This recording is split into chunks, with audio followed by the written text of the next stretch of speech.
২৪ বছর ধরে কারাগারের মৃত্যু সেলে থাকা শরীফা বেগমের মৃত্যুদণ্ডের সাজা কমিয়ে আমৃত্যু কারাদণ্ড দিয়েছেন আপিল বিভাগ। সকালে প্রধান বিচারপতি ওবায়দুল হাসানের নেতৃত্বে ৭ বিচারপতির আপিল বেঞ্চ এই রায় দেন। রায়ে শরীফাকে দ্রুত কন্ডেম সেল থেকে সাধারণ সেলে স্থানান্তরের নির্দেশ দিয়েছেন সর্বোচ্চ আদালত। উল্লেখ্য, ২৬ বছর আগে রাজধানীর শাহজাহানপুরের এক গৃহকর্তাকে হত্যা করেন তারই বাসার কাজের মেয়ে শরীফা ও তার সহযোগী। প্রিয় নম্বর সেট করে বিকাশে সেন্ড মানি করুন ফ্রি। ওই মামলার রায়ের বিরুদ্ধে আপিলে ২ জনের মৃত্যুদণ্ড বহাল রাখেন হাইকোর্ট।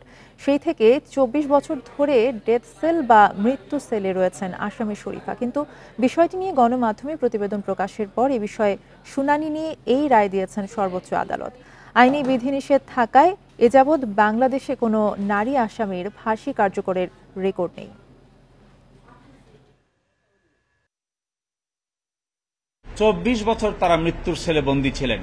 আজকে তাদের সাজা কমিয়ে আমৃত্যু কারাদণ্ড দেওয়া হয়েছে এবং তাদেরকে ইমিডিয়েটলি কন্ডেম সেল থেকে নামিয়ে সাধারণ কয়েদিদের সঙ্গে রাখার জন্য আপিল বিভাগ নির্দেশনা দিয়েছে।